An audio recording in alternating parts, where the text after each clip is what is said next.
आपके चेहरे उतरे क्यों हैं आप सबके? परीक्षा देने की थकान, मुझे मजा आता है जाके सुनता हूँ ना, मजा आता है। तो बताइए ना, परीक्षा देने की थकान से उभरा हुआ ये मायूसी तो नहीं है? नहीं है ना? देखिए, जीवन में हमेशा हर परिस्थिति में खुश रहना सीखना चाहिए। इसका कारण यह है कि जब हम खुश रहते हैं तो हम बहुत अच्छी ऊर्जा क्या करते हैं, बाहर निकालते हैं। ठीक है, आसपास भी हम बहुत अच्छी ऊर्जा निकालते हैं और फिर वैसी ही ऊर्जा, वैसा ही वाइब्रेशन जो हम क्रिएट करते हैं अपने भीतर से, वह वापस लौट के हम सबके पास आता है। बचपन में एक बहुत अच्छी कहानी पढ़ी थी स्कूल में, मुझे वो कहानी इस बात पे याद आ गई। 6ठी या 7वीं क्लास में ये कहानी थी। कहानी ऐसी है कि एक शीशे का महल था, बहुत बड़ा कांच का महल, समझ रहे हैं ना? उस कांच के महल में गलती से एक कुत्ता घुस गया, अंदर घुसा तो चारों तरफ शीशे ही शीशे थे। तो उन शीशों में वह अपनी तस्वीर देखने लगा, अपना प्रतिबिंब देखने लगा। तो अपने इतने सारे प्रतिबिंब को वह देखता है उस शीशे के महल में पहुंचकर, और इतने सारे प्रतिबिंबों को देख करके वह हैरान हो जाता है, घबरा जाता है। उसके ही जैसे लोग उसे चारों तरफ दिखाई देते हैं। वो क्या करता है, भौंकने लगता है, चीखने लगता है, उन प्रतिबिंबों से वो लड़ने लगता है, लगातार लड़ता है। तो कोई सामने तो था नहीं, वो तो प्रतिबिंब थे, दृश्य था सामने। वो लड़ता है और बेहोश होकर गिर जाता है। फिर होश संभालता है और होश संभालते ही फट से उस महल से क्या करता है, बाहर भाग आता है, चला जाता है। कुछ समय के बाद एक और कुत्ता उधर से गुजरता है और वह भी गलती से उस महल में पहुंच जाता है। उसको भी अपने हजार प्रतिबिंब सामने दिखाई देते हैं, और जब वह अपने उन प्रतिबिंबों को देखता है तो हंसने लगता है। जब वह हंसता है तो प्रतिबिंब भी हंसते हैं। वह खेलने लगता है, जब वह खेलता है तो प्रतिबिंब भी क्या करते हैं, खेलने लगते हैं। पहला कुत्ता जो था वह लड़ रहा था तो प्रतिबिंब भी लड़ रहे थे। यह क्या कर रहा है, खेलता है, हंसता है, पूंछे हिलाता है, इधर जाता है, उधर जाता है, नाचता है।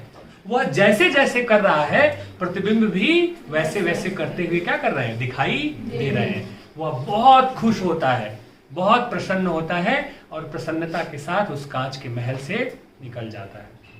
कहानी तो खत्म हो गई, लेकिन इस कहानी ने यह बताया कि ये जो पूरी दुनिया है ना, यूनिवर्स है, यह भी एक कांच का महल ही।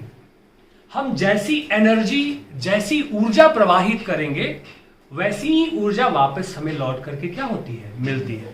जैसे पहला कुत्ता जो नेगेटिव एनर्जी थ्रो कर रहा था, लड़ रहा था, गुस्सा कर रहा था, तो प्रतिबिंब भी क्या हो रहे थे, उसको गुस्से का ही प्रतिबिंब उसको दिखाई दे रहा था, और नेगेटिव होते होते वह बाहर चला गया। दूसरा अच्छी ऊर्जा फेंक रहा था, अच्छी ऊर्जा दे रहा था, तो उसे अच्छी ऊर्जा मिल रही थी। यह पूरी सृष्टि जो है, दुनिया जो है, उस कांच के एक महल की तरह है, और हम जैसी ऊर्जा बाहर देंगे वैसा ही वापस लौट के हमें आएगा। अब आपके मन में एक सवाल खड़ा हो सकता है कि हम तो किसी के साथ अच्छा करते हैं, लेकिन हम जिसके साथ अच्छा करते हैं वो हमारे साथ अच्छा नहीं करता है। हो सकता है आप इस प्रतिबिंब के लिहाज से ये प्रश्न पूछ लें। तो ऐसा है बच्चे कि ये जरूरी नहीं कि आप जिसके साथ अच्छा कर रहे हैं वही आपके साथ अच्छा करे, कोई और खड़ा हो जाएगा, कहीं और से वो ऊर्जा आ जाएगी और चीजें आपके साथ अच्छा होने लगेंगी। इसलिए हमेशा हर परिस्थिति में हंसते रहना चाहिए, मुस्कुराते रहना चाहिए, और जिंदगी के गीत गाते हुए आगे बढ़ते रहना चाहिए। हंसते हुए भी जिंदगी गुजर जाएगी और रोते हुए भी जिंदगी गुजर जाएगी, क्योंकि वक्त को कोई रोक नहीं सकता है। तो जब हम वक्त को रोक नहीं सकते हैं तो हम उस वक्त में मुस्कुरा सकते हैं, खुश हो सकते हैं, जिंदगी के खूबसूरत गीत गा सकते हैं। इसलिए इन मायूस चेहरों को जरा आप समेट लीजिए। परीक्षा खत्म हो गई है और अब नए सिरे से आप लोग जागिए, अब भूषण को पढ़ने वाले हैं। ठीक है प्यारे बच्चों, कैसी लगी कहानी आपको? अद्भुत। ठीक है, चलिए। आप सब जानते हैं कि भूषण रीतिकालीन काव्यधारा के वीर रस के कवि हैं, जो अपनी कविताओं में वीरता प्रधान रचनाएं, वीरता प्रधान भाव लेकर के प्रस्तुत होते हैं और शिवाजी की बहुत प्रशंसा करते हैं, जो लगातार मुगलों से क्या कर रहे थे, संघर्ष कर रहे थे। ठीक है, तो उन्हीं के कुछ पद हम पढ़ेंगे। पहला पद आपके सामने है। इस पद में भूषण ने माँ दुर्गा की प्रार्थना की है और माँ दुर्गा की शक्ति की आराधना की है, उनकी महिमा का और उनकी शक्ति का बखान किया है। कहते हैं जय जयंती जय आदि शक्ति जय काली कपर्दिनी, जय मधुकैटभ छलनी देवी जय महिष विमर्दिनी, जय चमुंड जय चंड मुंड बंडासुर खंडिनी, जय सुरक्त जय रक्त बीज बिड्डाल बिहाडिनी, जय जय निशुंभ शुंभ हलिनी भनी भूषण जय जय भनिना, सरजा समर्थ शिवराज कह देही विजय जय जग जननी। ठीक है, अब एक एक पंक्ति का अर्थ आपके सामने खोलता हूं। पहली पंक्ति है जय जयंती जय आदि शक्ति जय काली कपर्दिनी। मां दुर्गा की आराधना करते हुए कहते हैं कि मां दुर्गा आपकी जय हो, आपकी जय हो। आदि शक्ति जय काली कपर्दिनी, आप सभी शक्तियों की मूल हैं। आदि शक्ति जगदम्बा कहते हैं ना, आदि शक्ति जगदम्बा की जय कहते हैं ना, तो आदि शक्ति हैं आप, सभी शक्तियों का मूल है। जय काल कपर्दिनी, और आप राक्षसों का संहार करने वाली, राक्षसों का संहार करते समय काली का रूप धारण करने वाली मां दुर्गा आपकी क्या हो, जय हो। और मां दुर्गा के बारे में आगे कहा जय मधुकैटभ छलनी देवी जय महिष विमर्दिनी। मधुकैटभ राक्षस और महिषासुर का मर्दन करने वाली मां दुर्गा आपकी क्या हो, जय हो। समझ में आ रहा ना? जय मधुकैटभ छलनी, मधुकैटभ को जिस मां दुर्गा ने मारा, जिस मां दुर्गा ने संहार किया, और महिषासुर को जिस मां दुर्गा ने समाप्त किया, उस मां दुर्गा की क्या हो, जय हो। जय चमुंड जय चंड मुंड बंडासुर खंडिनी। ठीक है, कहा कि चंड और मुंड नामक दो खतरनाक राक्षसों को भी क्या किया, मां दुर्गा ने समाप्त किया। बंडासुर खंडिनी, बंडासुर भी बहुत खतरनाक राक्षस था, उस बंडासुर का भी संहार किसने किया, मां दुर्गा ने किया। तो चंड मुंड और बंडासुर जैसे खतरनाक राक्षसों का संहार करने वाली शक्ति की देवी मां दुर्गा आपकी क्या हो, जय हो। जय सुरक्त जय रक्त बीज बिड्डाल बिहाडिनी। कहा बिहाडिनी का अर्थ होता है नाश करने वाली। ठीक है, तो रक्त बीज और बिड्डाल जैसे राक्षस का भी आपने संहार किया, मां आपकी जय हो। रक्त बीज ऐसा राक्षस था कि उसे मारो तो अपने रक्त से फिर से क्या हो जाता था, पैदा हो जाता था। तो उस रक्त बीज और बिड्डाल जैसे बहुत ही खूंखार और बहुत ही दुर्दांत राक्षसों का संहार करने वाली मां क्या हो, आपकी जय हो। जय जय निशुंभ शुंभ हलिनी, शुंभ और निशुंभ जैसे दानवों को भी क्या किया, मां दुर्गा ने समाप्त किया। भनी भूषण जय जय भननी, मां हे मां, यह भूषण आपकी प्रार्थना करता है, आपको प्रणाम करता है, आपकी आराधना करता है। क्यों, किस बात के लिए? और अंत में कहा सरजा समर्थ, सरजा कहते हैं शेर, और समर्थ मतलब समान, शेर के समान शिवराज कहा देहि विजय जय जग जननी। हे मां दुर्गे, शेर के समान शक्तिशाली और वीर शिवाजी को आप शक्ति दो, उनको ताकत दो, ताकि वह क्या हो सके, विश्व विजेता बन सके और अपने दुश्मनों को हरा सके। हे मां दुर्गा, मैं आपसे ऐसी प्रार्थना करता हूं।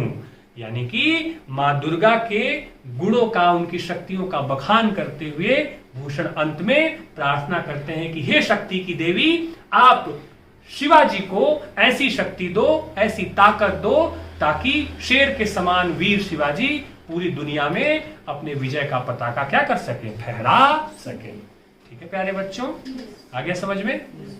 दूसरा दोहा है भूषण का, तरनी जगत जलनिधि तरनी जय जय आनंद कोक, कोक कोक नद शोक हर लोक लोक आलोक।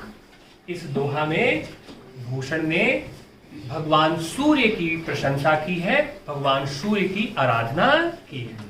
ठीक है, तरनी का एक अर्थ होता है नौका, ठीक है, और तरनी कहते हैं भगवान सूर्य को भी। ठीक है, सूर्य की प्रशंसा करते हुए, उनकी शक्ति का वर्णन करते हुए, आपको मालूम होगा कि जितने भी शक्तिशाली सम्राट हुए उनको क्या कहा गया, सूर्यवंशी कहा गया ना। तो सूर्य शक्ति के देव हैं, ठीक है, तेज के देवता है, प्रकाश के देवता है। सूर्य की प्रशंसा करते हुए भूषण ने लिखा, तरनी जगत जलनिधि तरनी। संसार को कहते हैं जल निधि, कहते हैं समुद्र को, अपार समुद्र। तो संसार रूपी जो ये जो जल है, ठीक है, इसको सूर्य भगवान, हम आपके प्रकाश से ही पार क्या करते हैं, पाते हैं। यानी कि संसार रूपी जो विशाल जल समुद्र है, इसको हम आपके सहारे से ही और आपके प्रकाश से ही क्या कर रहे हैं, पार कर पा रहे हैं। जैसे समुद्र को हम किसी नौके के सहारे से पार करते हैं, ठीक उसी प्रकार इस संसार रूपी समुद्र को आपके प्रकाश रूपी नौका से, आपके प्रकाश रूपी नाव से हम क्या कर रहे हैं, पार करते जा रहे हैं। और जाहिर सी बात है, अगर रोशनी नहीं हो, सूर्य नहीं हो, तो जीवन संभव हो पाएगा, नहीं हो पाएगा। कहा जय जय आनंद ओक, ओक कहते हैं समूह को। हे सूर्य भगवान, आपकी जय हो, आप आनंद समूह है, आपके पास आनंद का क्या है, भंडार है। और कहा कोक कोक नद सोकहर, इस कोक का अर्थ होता है चकवा, ठीक है, और कोकनद का अर्थ होता है लाल कमल, और शोकहर मतलब दुख मिटाने वाला, ठीक है, दुख मिटाने वाला। कवि ने कहा हे भगवान सूर्य, आपकी महिमा अपरंपार है। कोक कोक नद शोकहर, आप चकवा का भी दुख हर लेते हैं और लाल कमल का भी दुख हर लेते हैं। कैसे? ये जो चकवा पक्षी है, इनके बारे में कहा जाता है कि इनको श्राप मिला हुआ है कि दिन भर ये पुरुष और स्त्री, नर और मादा चकवा चकवी जो है वह साथ रहते हैं, और जैसे ही अंधेरा होता है ये दोनों क्या हो जाते हैं, अलग हो जाते हैं, बिछड़ जाते हैं। तो जाहिर सी बात है, जब सूरज की रोशनी होगी तभी तो ये मिल पाएंगे। तो चकवा जो अपनी प्रेयसी से दूर हो जाता है वह तभी मिल पाता है जब सूर्य की रोशनी आती है। तो आप चकवा का भी दुख हर लेते हैं, और कमल, आपको मालूम है कि जब सूर्य की रोशनी पड़ती है तो कमल की पंखुड़ियां क्या हो जाती हैं, खिलने लग जाती हैं। तो कमल का भी दुख आप हरते हैं, चकवा का भी दुख आप हरते हैं। लोक लोक आलोक, और इस संसार में जगह जगह, आलोक कहते हैं प्रकाश को, आप जगह जगह प्रकाश फैलाते हैं। हे सूर्यदेव, आपको नमन, आपको प्रणाम। आगे बात समझ में स्पष्ट है, कोई दिक्कत तो नहीं है ना? संसार रूपी जल निधि को मैंने विस्तार में बताया, लिखेंगे तो क्या कहेंगे, संसार रूपी जल सागर को सूर्य की रोशनी, अपनी रोशनी से पार कराने वाले हे भगवान, जो आप आनंद के समूह हैं, आपको हम क्या करते हैं, प्रणाम करते हैं। आपके प्रकाश से ही चकवा का भी दुख दूर हो जाता है, आप कमल के शोक को भी हर लेते हैं, और संपूर्ण लोकों में आप प्रकाश फैलाकर सबको आनंदित करते हैं। हे सूर्यदेव, हम आपको प्रणाम करते हैं। स्पष्ट है बच्चे? आगे समझ में? भूषण का ये जो अगला दोहा है, इस दोहे में उन्होंने सूर्य वंश की प्रशंसा की है। अभी आप पिछले दोहे में आपने देखा कि भगवान सूर्य की महिमा का वर्णन कर रहे हैं, अभी उन्होंने सूर्य वंश की प्रशंसा की और कहा राजत है दिन राज को वंश अवनी अवतंस, जामे पुनि पुनि अवतरे कंस मथन प्रभु अंश। ये कहते हैं सूर्य को, उन्होंने कहा कि जो सूर्य वंश है वह संसार के मुकुट के समान क्या है, शोभायमान है। उसकी शोभा संसार के मुकुट की तरह है। पूरे संसार को वह सूर्यवंश, उस सूर्यवंश ने क्या किया है, सुशोभित किया है। और सूर्यवंशी जो है, इस सूर्यवंश में इतने सारे अवतारी पुरुष हुए, एक के बाद एक योद्धा हुए, वीर हुए। जामे पुनि पुनि अवतरे कंस मथन प्रभु अंश। इसी सूर्यवंश में बार बार अवतार हुए और एक से एक योद्धा हुए, जिन्होंने कंस मथन, कंस जैसे समान राक्षसों का क्या किया, संहार किया। कई सारे राक्षसों का क्या किया, वध किया। तो सूर्यवंश की प्रशंसा करते हुए कह रहे हैं कि यह जो सूर्यवंश है वह संसार के मुकुट के समान है, जिसमें एक से एक वीर योद्धा हुए, जिन्होंने इस धरती से राक्षसों और दुराचारियों का क्या किया, संहार किया, उनका अंत किया। ठीक है बच्चे? इस दोहे में उन्होंने बताया है कि जिस सूर्यवंश की प्रशंसा वह कर रहे हैं, उसी सूर्यवंश में शिवाजी भी हुए और उनकी वीरता का बखान किया है। कहा महावीर तावंश में, तावंश मतलब उसी सूर्यवंश में एक महाबली महावीर का जन्म हुआ। भयो एक अवनीश, अवनीश कहते हैं राजा को। उसी सूर्यवंश में एक महान राजा पैदा हुआ। लियो बिरद सिसोदिया, जिसको क्या किया गया, सिसोदिया की उपाधि दी गई थी। महान सम्राट शिवाजी को सिसोदिया की उपाधि दी गई थी, जिसने युद्ध में संघर्ष करते हुए, लड़ते हुए अपना शीश जो है वह माँ दुर्गा को क्या कर दिया था, अर्पित कर दिया था, वीर गति को प्राप्त हो गया था।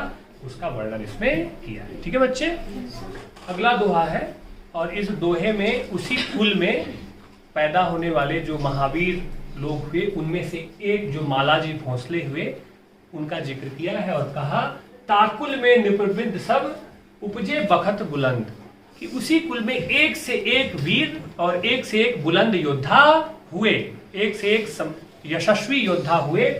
भूमिपाल तीन में भयो, उन्हीं में से, उन्हीं शासकों में से एक शासक जो थे वो मालाजी भोंसले थे, जो बहुत वीर थे, बहुत महान योद्धा थे, और इनका यश भी चारों तरफ फैला। ठीक है, आई बात समझ में। तो जैसे शिवाजी हुए और सारे लोग हुए, उसी में एक मालाजी भोंसले भी हुए, उसी कुल में जो बहुत वीर थे, बहुत योद्धा थे, और उनका यश चारों तरफ क्या हुआ, फैला। ठीक है, उनकी वीरता और उनके युद्ध कौशल के बारे में, उनके शासकीय कौशल के बारे में पूरी दुनिया में उनकी क्या हुई, प्रशंसा हुई। ठीक है, आगे समझ में।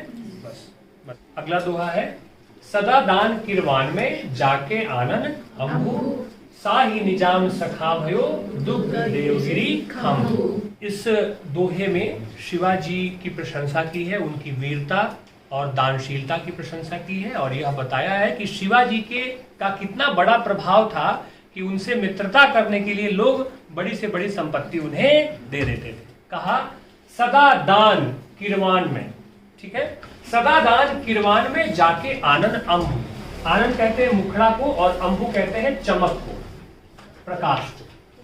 शिवाजी का वर्णन करते हुए कहा कि दान देते हुए और किरवान तलवार चलाते हुए, ठीक है, उनके चेहरे की जो चमक होती थी, आभा जो होती थी, वह देखने लायक होती थी।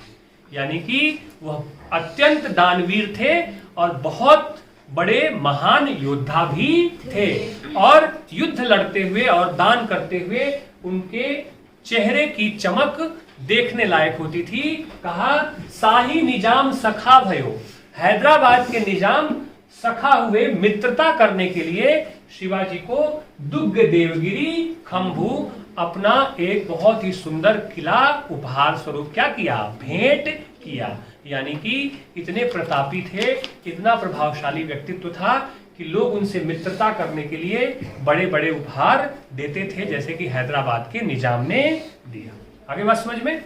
इस दोहे में भी शिवाजी को शेर क्यों कहा गया, शिवाजी बहुत महान योद्धा थे, शेर के समान उनको क्यों कहा गया, सर्जा कहते हैं शेर को, ठीक है, इसका वर्णन किया है। और भूषण कहते हैं ताते सर्जा बिरद हो शोभित सिंह प्रमाण, रणभू शिला सुभौशिला आयुष्मान कुमार। ठीक है, कहा कि वो शेर इसलिए थे क्योंकि उनकी जो प्रकृति थी युद्ध भूमि में, वह शेर की तरह थी, निडर, साहसी। रणभू शिला सुभौशिला, रणभू मतलब रणभूमि में वह शिला, चट्टान की तरह क्या हो जाते थे, खड़े हो जाते थे। और आयुष्मान, ऐसे दीर्घायु, ऐसे यशस्वी शिवाजी का वह वर्णन करते हुए कहते हैं कि उन्हें शेर इसलिए कहा गया कि वह शेर जो उपाधि थी वह उनके चरित्र, उनके स्वभाव के बिल्कुल अनुकूल थी, क्योंकि वह रणभूमि में चट्टान के समान क्या हो जाते थे, अड़ जाते थे और दुश्मनों का छक्का छुड़ा देते थे। ऐसे दीर्घायु और प्रिय यशस्वी शिवाजी का वर्णन वो इस पद में कर रहे हैं। ठीक है, पाठ्यक्रम में शामिल हमारा अंतिम दोहा है कवि भूषण का। भूषण भनी ताके भयो भुव भूषण नृप, साही रातों दिन संकित रहे साही सबे जग माही। राजाएं जो है, जितने भी राजा हैं, ठीक है, वह सब, भूषण कहते हैं कि शिवाजी की वीरता से इतने प्रभावित और सब सशंकित रहते हैं, डरे हुए रहते हैं सभी नृप राजा, कि रातों दिन शंकित रहे, दिन रात सशंकित रहते हैं कि कहीं शिवाजी क्या करें, उन पे आक्रमण न कर दे, उन्हें हरा न दे। इस तरह का खौफ है और उनकी वीरता के बारे में सब इस तरह से जानते हैं। भूषण उनकी वीरता की प्रशंसा करते हुए कहते हैं, ठीक है, कि राजा जो शिवाजी जो है, ठीक है ना, वो सभी राजाओं में भूभूषण आभूषण की तरह है। ठीक है, फिर से समझिए, भूषण भनिताकी भयो भूभूषण नृपशाही। शिवाजी जो है वह क्या है, राजाओं के आभूषण है। वह इतने वीर हैं, इतने दानशील हैं, यशस्वी हैं कि वह राजाओं के आभूषण हैं और उनकी वीरता के बारे में सब इतने परिचित हैं उनकी वीरता से कि रातों दिन शंकित रहे। जितने भी राजा हैं वह सभी सशंकित रहते हैं, डरे रहते हैं। सही साही सबे जग माही, सभी डरे रहते हैं इस जग के जो भी राजा हैं कि कहीं शिवाजी उनके ऊपर आक्रमण न कर दें, उन्हें परास्त न कर दें। तो ऐसे वीर योद्धा शेर के समान शिवाजी की वीरता का वर्णन इस दोहे में भी भूषण ने किया है। ठीक है प्यारे बच्चों, आपने अगर रीतिकालीन काव्यधारा का परिचय पढ़ा होगा, मैंने पढ़ाया भी है क्लास में, उसका वीडियो भी उपलब्ध है, तो आपको याद होगा कि रीतिकालीन काव्यधारा में रीतिबद्ध, रीतिसिद्ध और रीतिमुक्त के बाद रीति इतर काव्यधारा का वर्णन हुआ है और उसी रीति इतर काव्यधारा में वीर रस की बात हुई है, भूषण पे चर्चा हुई है। आप चाहें तो उसे जाकर के देख लीजिए। ठीक है प्यारे बच्चों, ठीक है।